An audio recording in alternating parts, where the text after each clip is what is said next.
niya tong 1975 o 1929. Ang ato mga birhen napakita ngadto kang Lucia aron paghangyo nga ang iyang puti kasing-kasing na that her Immaculate Heart be honored on the first Saturday of each month.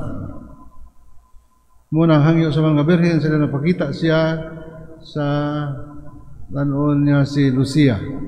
In 1944, Pope Pius XII instituted the Universal Feast of Immaculate Heart of Mary to be celebrated annually on August 22.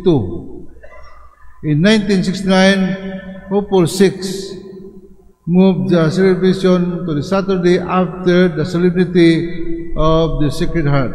Natong sa ulog karon. At naon yung kining gugma is abstract. Di nato makita ang gugma. We cannot see love. That's why ang kasing-kasing nag-represent sa gugma. Kabantay mo sa sulat o kanabi sa sulat karon Facebook na. Kanang muharta message sa messenger niya. Tulo ka heart. That means I love you. So muna kung naka-like ta, ganahan ta, heart. Muna love na to o we like the post. So muna nga gugma gi-representar sa dako mahal kasing-kasing sa Ginoo. Unya katunawon dito sa chapter 5 of Matthew's Gospel ang Beatitudes. Unya bulahan kadtong putli o kasing-kasing. So kadto mabulahan mo itong mahilangit. Unya kanang matutanahon karon diha sa Ebanghelyo kanang nakadumdum ko, I have told this story, the real story, when I was in Surigao. Ang usa kay nahan dala niya ang bata niya dito sa palengke sa syudad. Gikan dito 20 kilometers away from the city ang among parokya. Dinala niya dito that was Saturday. Unya gunita niya kay daghang crowded man ang market, meat market. Gunita niya bata, sa iyang sige pili-pili sa isda, nabuhian niya ang bata. Ang bata wala kabantay kay daghamay mga tao. Pagkahuman sa pagkumpra diha sa mong palengke, diha pa niya na realize nga wa na yung bata. Busa ato siya police station, kanang na-post dito sa police station, iyang ikuan sa police nga ang akong anak nawala. Sila mga edad 3-year-old. Unya libot-libot siya sa merkado. Adto na libot siya. O sa uban mga kanto gidibot niya na balaka pag-ayo ang maong inahan. Unya sa kabalaka nahimong anger. Nasuko siya. Ang iyang kusog address kadto sa bata ngano kuno nga dibuhi kaniya. Unya libot-libot siya wala. After 1 hour ang bata ikaplagan dito sa outpost sa mga pulis. Musa pagkita niya sa bata sa kabalaka o kasuko, sagol sa kasuko, musa iyang gibitan ng bata, gibitan ang talinga, talbahis ng bata ka. Nakulaka ako, nabalaka pag-ayo nimo. Ako'y manubag sa imong amahan. Kaya ang amahan tuman abroad. Susuko siya kayo, bunalan pang bata. That time, pa yung mga bawsi. So, mga inahan, free sila paglatigo o kanang sa bata, pag-maltreat. So, yun na ang reaksyon sa kainahan, nangita, nabalaka, apagipulihan, sa anger, muna ang batay taon, naghilak-hilak, nagsinggit sa kasakit, sa dihang gibunalan. Una, gibitan ang talinga, kaduha, gibunalan.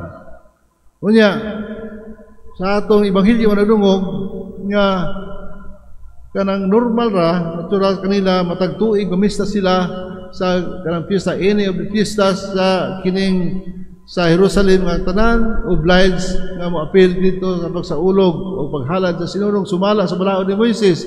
Kining pamilya permanente nga mo adto at the age of 12, dili pa obliged ang bata.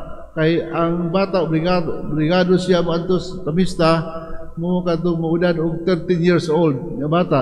Sanglit si Jesus kana bang 12-year-old pa time mo sa mikuyog siya voluntarily. Kuyog siya sa panon sa ginikanan, mulipay sa ginikanan kuyog bisag di pa obligado ang bata. Abot dito human sa ilang mga ritual, sa ilang paghalad upad mga pag-abo siguro sa ato dagkot. Pauli sila. Una-una nila nga tuwa dito sa mga parente ng kuyog ang bata. Apa niabot sila dito na ilang na-realize nga wa mga bata ipangita dito sa mga parente, mga relatives o sa mga kaigalaan kanang peer group sa mga bata wa gihapon makita busa sa kabalaka mibalik sila dito sa Jerusalem.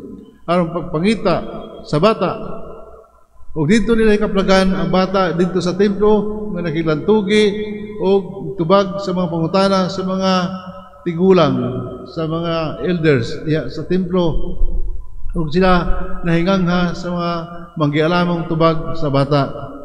Kung makita ni Maria, ni Jose, ni si Maria, anak, ako ang imong amahan na balaka pag-ayo kanimo. Nganong gibuhat mo ang kining kanamo?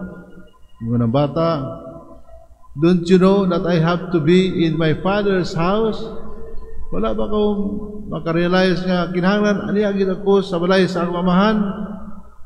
So hinay nag-unveil ang misteryo sa pagkatao sa bata nga di lang sila may ginikanan nga nagmatuto kundi sila anak si Jesus, anak sa Dios. Muna nga bisan to sa human Jesus obligado ang ginikanan Maria usa sa pagpangita sa bata. Pero take note, to their surprise, no, nga nawala ang bata, unya nakita nila, kalma sa mituwag ang Ginoo, ang Jesus, batang Jesus nga kinahanglan ani agad ko sa balay sa amahan. Ang surprise sabi na kay lahi nato.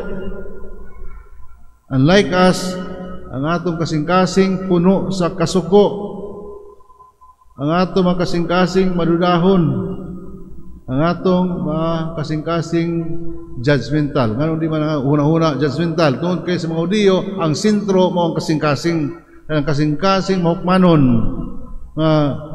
Kanabang muna ang naasa, example na ako sa istorya, nga kasuko, unya, kang Maria, wala. So pag-rog niya sa bata, ingon niya, kinahanglan niya agad ako sa balay sa amahan. Kaningon niya,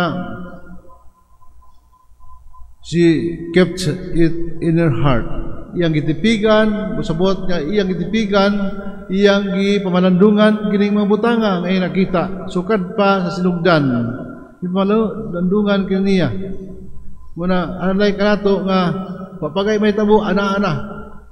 Ditso na. Usahay overthinking kita. Na ingon nga naman kanabang labi na kung dugay mo uli ang inyong bana. Usually mo uli alas 5, unya hangtod alas 11, wa man makauli. Magduda na ta. Kanang yung thinking too much, munang overthink nato. Duha na may kaadlaw niya, di man uli og sakto nga oras. Tingalig nihapit ni sa lain niya balay. Tingalig kay nagmugna kining laing pamilya, daghan ato ano huna, mga doubts, ato mga judgmental na panghuna-una. Niya kinsa may na bother kita nga nagduda o very judgmental kita ra na sakit itong imong bana tuwa dito na disgrasya apan lahin ang imong ihora nalangan tungod kay traffic kay usahay ni si bitaw grabe ka heavy ang traffic niya so muna nga usahay nga ato una lahi sa mga mag-uyab unya mingon ka wa man mo reply. Pero active now man ang iyang kuan. Ang status, active now, klaro kayo. Basig na ilain ning kabisihan. Muna nga ito na hugaw kayo. Busa, di ta mo qualify sa ingon niya, bulahan ka itong mga putli o kasing-kasing. Blessed are those who are pure of heart. Di ta mo qualify na si Maria lamang ma-qualify. sa daghan mga santos nga nagsulat may tungod sa pagkaputli sa kasing-kasing ni Maria hangtod sa kasamtangan niya panahon. Mga latest mga santos, mga founder sa congregation nagsulat may tungod sa kaputli sa kasing-kasing ni Maria from the very beginning.